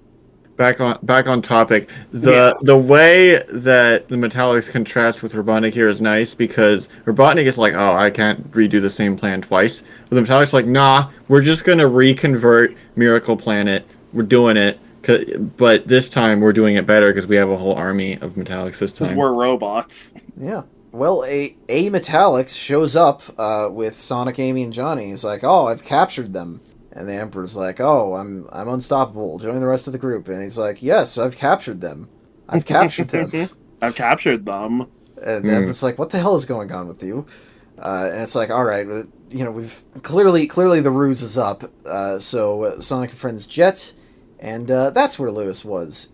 He reprogrammed the Metal Sonic as a bomb trap. Hell yeah. Good shit. That Hell is yeah. cool, and it does Yeah. have a full page explosion, which is cool. However, you cannot convince me that a single rigged Metal Sonic will blow up and destroy all of them. Yes. Oh, they not definitely shoved him with a lot more explosives. It hit the head honcho, but seemingly, yeah, it's like, did it blow up all of the other ones? Because, ironically, the Emperor's the only one who's still left. Yeah, well, we do see that there are multiple Metallix that appear to blow up. I don't know. And hey, Sonic gives him a compliment for this, so... Yeah. It's a Porker cool moment, and we're going to get Hell a little yeah. more of that, actually, here, too. Yeah. Yes, indeed. The Alpha device has not been stopped yet. It is still metallizing everything, and Lewis says it's full of booby traps if we make a shutdown attempt. Except kinda not really, because we cut to a few minutes later after he says that, where he made a shutdown attempt and was just really careful. So it's fine. And there wasn't even, like, a part break, so there's no reason they had to do that. Yeah. It's funny. Yeah. But, it's really just a case of, we need to leave, because apparently we're right at the end of the month and Little Planet is disappearing. Convenient timing. It always seems to happen right at the end of the month that we interact with this place at all. So But- we all know what's going to happen from here. Yes, indeed. He reversed the polarity, so we can leave now, right? Wrong. The Emperor is still alive. He turns the rod back on before he, I guess, falls apart entirely. Yeah, just barely working enough to just turn it back on. Right. So Lewis runs back to shut it off, and Little Planet disappears. Oh shit. And we don't get Yeah. to see what happened to him. Oh shit. Yeah, who is it? I think Sonic is like, oh, he'll probably be fine. Yeah. But it doesn't feel quite like that, especially because I don't believe that all the tasks could just explode. Yeah, this is unexpected. This is kind of interesting. Yeah. Yeah, and, no, it's a good ending. Yeah, surprising drama on display, and, wow, talk about a glow-up for Porker Lewis here. I hope that he's not No dead. kidding. It would be kind of sucky for him to have that happen, and that's his last moment. That would suck. We wouldn't do that to such a prominent No. No, I they'll mean- wait and they'll kill him in a stupider way. Anywho, Oh no. good story. I didn't say anything. You don't know. You don't know what's going to happen. No, but I know how to read your reactions at this point. Maybe you think you know how. Okay, Anyway, that fair. Moving swiftly along, good story. Moving along to Project Brutus, Lou Stringer and Richard Elson. Sonic, Johnny, and Amy face a dangerous enemy in the form of Brutus, an elite Badnik trooper programmed with Robotnik's brain patterns and personality, with unbreakable armor to sweeten the deal. Man, well, we'll get into it. Yeah, we're not really dwelling on the last time, but Grimer's like, Project Brutus is ready, Doctor.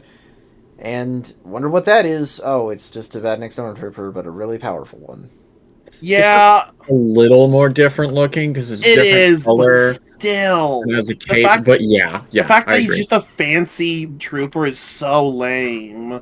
Yeah, but it's okay because they make up for it in a drastically different personality. They definitely because Bonnick here is like, let's make sure to copy my brain waves because we're gonna have Brutus here have my personality, which I'm like, whoa, that's interesting. Yeah, that is a big way to upgrade a kind of lame idea. And they do not disappoint for the most part. It is, I knew where this was going the moment I saw it, and it did deliver. Yeah, I mean, and hey, continuity. We're in the Pleasant Zone, the one that was iced over before. Right? Yeah. Where's the chiller? Yeah, that's right. He was going to stick around to be a good guy. Damn.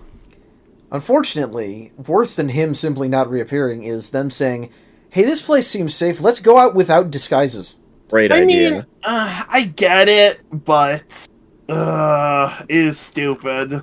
It's just, maybe if you said that and then nothing, I don't know. But they immediately get reported to Robotnik by this coyote dude. Right. Is this the one from the Hero of the Year award? Maybe. It's not dressed as fancy. Anyway. But the report goes through, but Brutus decides, oh, I heard the report. I'll be the one to deal with it. Yep, here we go. Doesn't even got that tell Eggman Robotnik. thought process. Yep. Yeah. Why would I need to tell him? So, he arrives with his own set of troopers for Sonic, Johnny, and Amy to fight. Still no Tails, I might add. That's true. Been dragged away so much these days. Yeah. Sonic attacks Brutus head-on, but is shocked and awed by how much stronger he is than these other robots that look basically the same as him, but with a different color. The other robots shoot at him. Sonic's like, shit, we gotta get out of here. So he grabs his friend's hauls ass. Sonic also says that Brutus sounds like Robotnik, I guess because he calls him Spikeball at one point. Right. Yeah, so we're assessing what to do with this situation. But real Robotnik is furious that Brutus left to fight him without notifying him. Just as Brutus is infrared tracking the heroes. So he finds him, and our second encounter goes a little better than the first. Sonic grabs Bruce's cape and spins him around into a house. It keeps sounding like you're saying Bruce, and it's throwing me off. Yes, this is BruceBot. Not quite. And Brutus himself gets kind of distracted in the middle of the fight because Robotnik keeps trying to call him. I love this bit when he tries to call him. He's like, "Oh no, just ignore it. The transmission isn't working." Totally. And then Robotic's like, "Oh, better just send it stronger," and it overwhelms him. Yeah, I'll call you harder. Which is hilarious, and he makes Amy a hostage, and then he picks up just for the order to bring the heroes back to base. But he also lies to Robotic, saying, "Oh, I wasn't ignoring the call. I just had a building dropped on me." Yeah, I mean it is true. Yeah, it is true actually. I hope this misbehavior bites him in the ass. But yes, the trio are in chains and being escorted back to the Robo base. But because Brutus is a Robotnik XP, he decides to show off his victory first and waste some time. That is a very Robotnik thing to do. Yeah, which both pisses off real Robotnik and which Brutus resents him for. Enough to slap one of his troopers around for mouthing off about it. I'd like to specifically point out there that the trooper is like, "Oh, we should probably get headed back to base because Robotnik is very angry when you upset him." Bruce is like, "Yeah, so do I." Yeah. He's not the only one.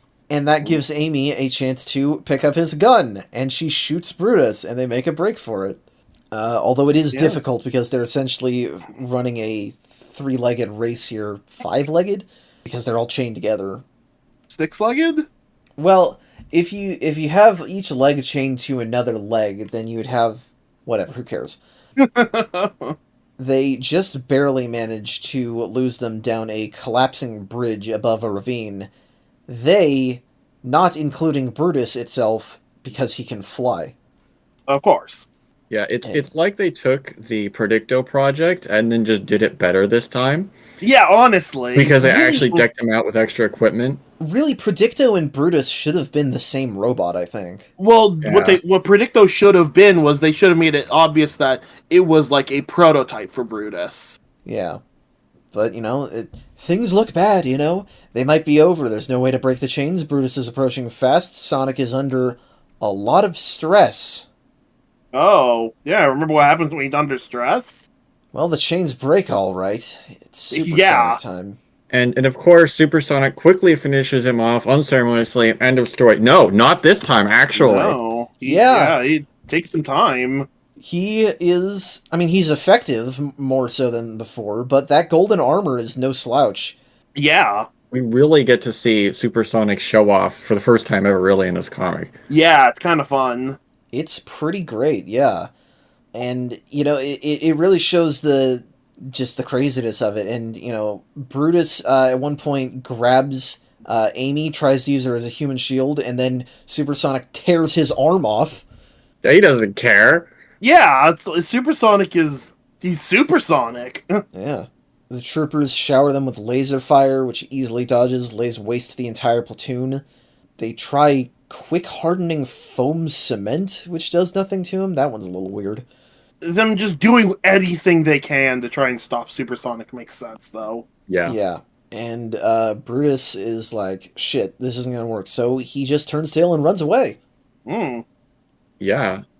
Honestly, that is a Robotnik thing to do. It is, 100%. Villain exits stage left. That's his thing. Yeah. So. And this isn't the end of Brutus. He's going to be a recurring villain for a little bit. So Supersonic, he had been an instant win button for so long, and we have not instantly won. We have won, but we haven't. Yeah. We treaded water. Yeah. And, Brutus returns home, truly proving that Robotnik's greatest enemy is himself. Yeah, it's at this point, I would like to remind our audience who Brutus is in history. Yeah. Didn't even get that. I can't believe I missed that. Brutus is the man who betrayed Julius Caesar and put together the conspiracy to stab him in the Senate. A lot of stabbing, yeah. Yeah, well, the fun fact also, there were supposed to be more people stabbing him. A lot of them chickened out. Oh, I would never chicken out of a thing like that. But yeah, I would mostly because I'm not a senator, but I would like all of the audience to remember who Brutus was. Yeah. Makes sense. That's definitely what they're going for. He cannot think of himself as subservient to Robotnik, and therefore can't be relied on as a soldier. And he is indeed planning to usurp Robotnik for control of Mobius. Of course, yeah. So that is an interesting thing. Yeah, let's see. Yeah. And that brings us to our final story of the night, which doesn't really have as much to do with most of that. But it's still interesting. I feel like it probably would have been better to end on that story. It's all right. But this is also a decent story to end on. Yeah. This is starting up some new things. So this is Cybernik Strikes Back, Lou Stringer and Carl Flint on art. Who have we seen him before? Maybe we have. I don't know because this style doesn't look familiar, but I like it. No, it doesn't. Oh yeah, I like the really thick black outlines. That's always been something I really like. Yes. Short Fuse teams up with an engineering prodigy named Techno to conduct a bombing run on the chemical plant zone. Meanwhile, Robotnik mobilizes Metamorphia to stop them. That's a bit of a spoiler, but that's okay. Yeah. Yeah, but whatever. And, Badnik troopers and prisoners. What else is new? Yeah. Answer, a Cybernik here to liberate some shit. That's at least new as of last week. Pretty standard brawl until, we've got a problem. Short Fuse is way too big here. It shouldn't be this bulky. But, yeah. But pretty standard until we see who he saves in the brawl. And I know you. You were in that one Archie comic for a couple panels. That's right, yeah. This is Techno the Canary, one of the one of the Fleetway original characters, basically. One of the ones you hear Cool. about, at least. Yeah. I mean, she is the second half of the Amy and Techno stories whenever we eventually get to those. Hmm. And she has the female lead in a cyberpunk story haircut. Yes, she does. She is an engineer formerly working for Robotnik, apparently, and apparently top of her field, whatever that means. How old is she? She looks not older than the other heroes, but, She's a prodigy. yeah. But, yeah, she's gonna be an ally of Short Fuse here, and, she can't get him out of the Badnik suit, but she can build him a bomb to destroy shit. That's all that matters to Short Fuse. Yeah, I Hell mean, yeah, fair enough. I'm the edgy comic man, and I don't care about myself, but I care about beating evil. Yep. I guess that's actually pretty. That's not edgy at all, but you know what I mean. I'm a renegade, you know. I'm a hero, but in a slightly angrier way. Anyway, Robotnik is this first panel of him is hilarious. He looks like a sad kid who won't eat his broccoli. Is very upset. Looks like broccoli. Very upset about the loss of his prisoners and says, "Metamorphia, you take care of them." Well, actually, first Okay, he's Grimer like, says it. first Robotnik is like, that dreaded Cybernik. I'll have to come up with a brilliant plan to stop them. Yes, Grimer, I must come up with a brilliant plan.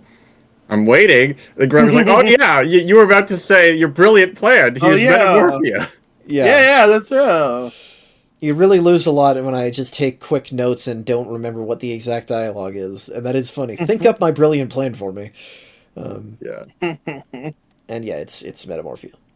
So we touch down at Techno's secret lab, hidden inside of a hill, I suppose, where she mentions, that she was previously Robotnik's top engineer, which I guess makes her kind of an Uncle Chuck analog, maybe? Yeah. She gets to work on the bomb, as well as improving Shorty's armor, since he's kind of gotten banged up. Yeah, I like that he we decide that he can get an upgrade, because he is still a badnik. Yeah. And, now he's got a little bit of red and black flair to help him stand out a bit. Heck yeah. Unfortunately, his flabby metal body still keeps him from looking that cool, but, maybe someone else will draw him with more Sonic-like proportions. Also, Techno can fly because she's a bird, but she doesn't have wings. No, she flies like Knuckles. Yeah. Looks super weird. Does she just flap her arms like in BoJack Horseman?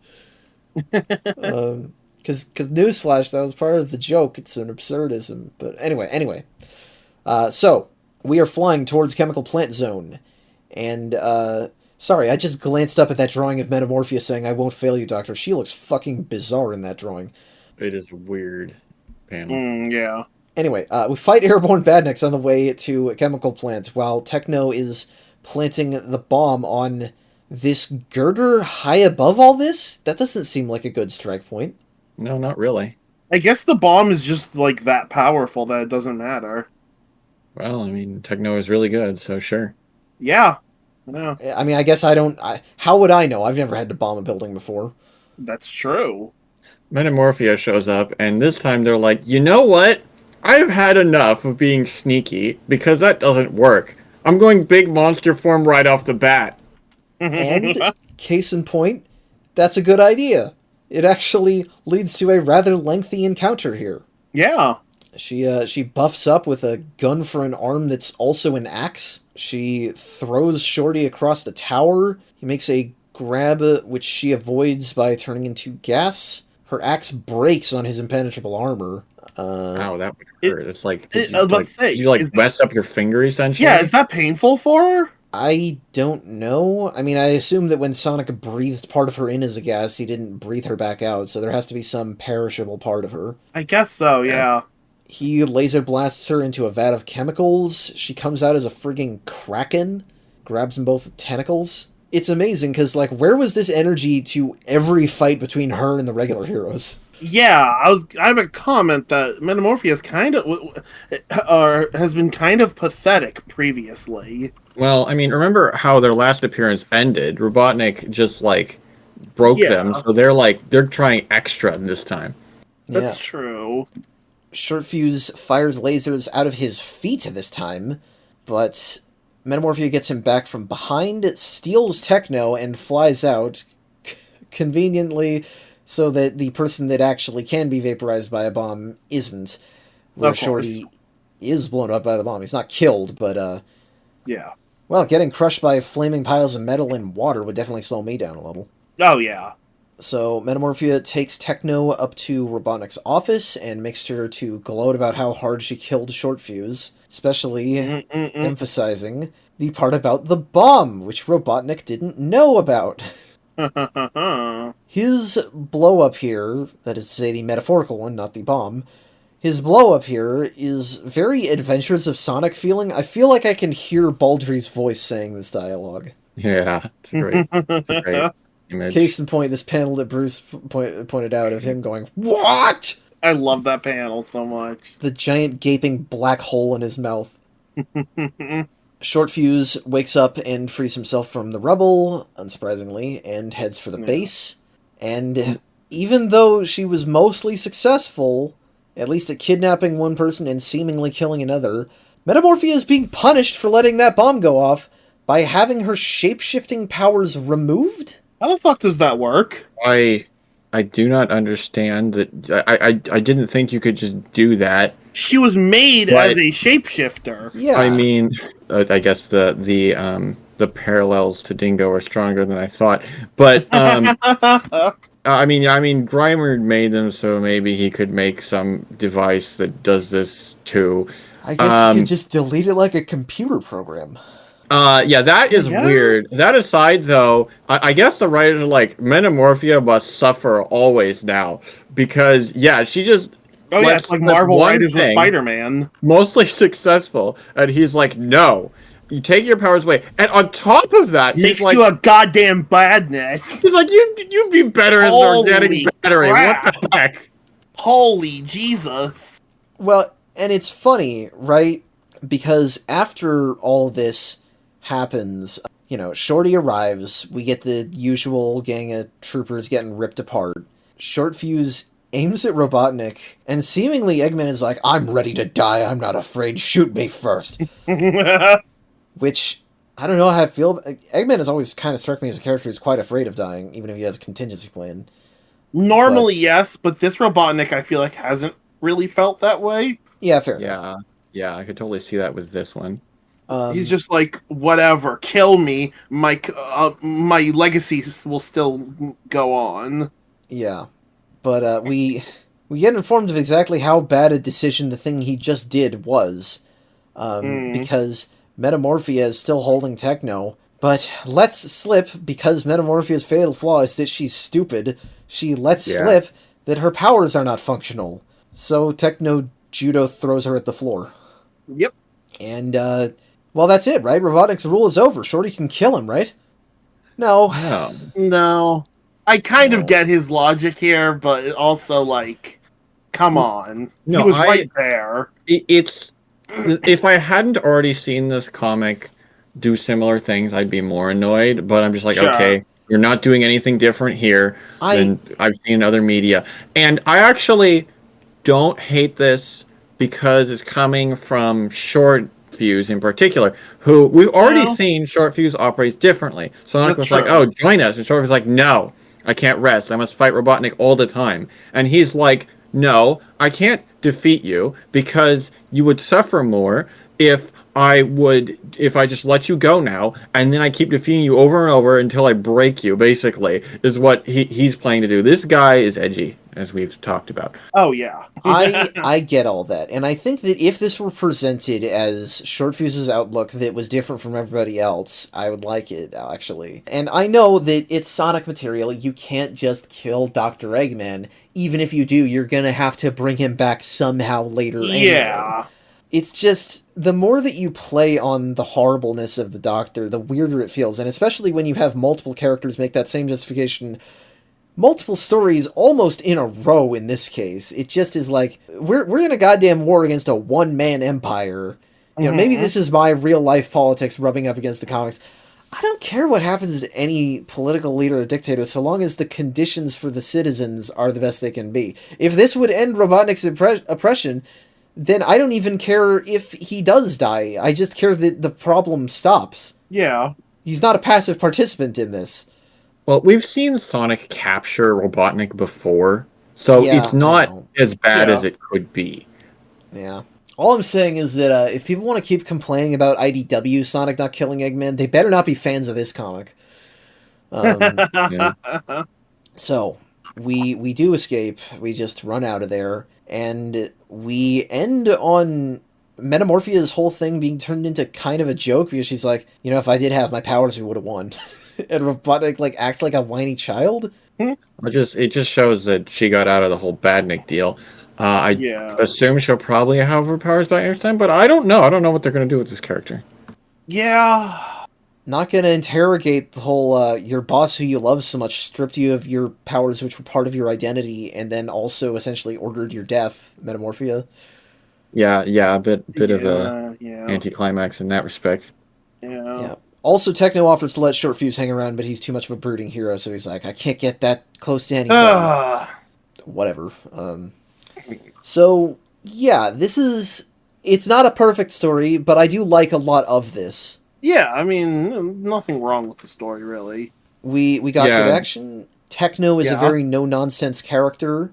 And, we... unlike with Archie Sonic, we do not have a huge surplus of tech guys. That's true. We have one. That's it. Yeah, and we had Metamorphia being used better than any previous appearance. That should hopefully serve as a foundation for better future stories.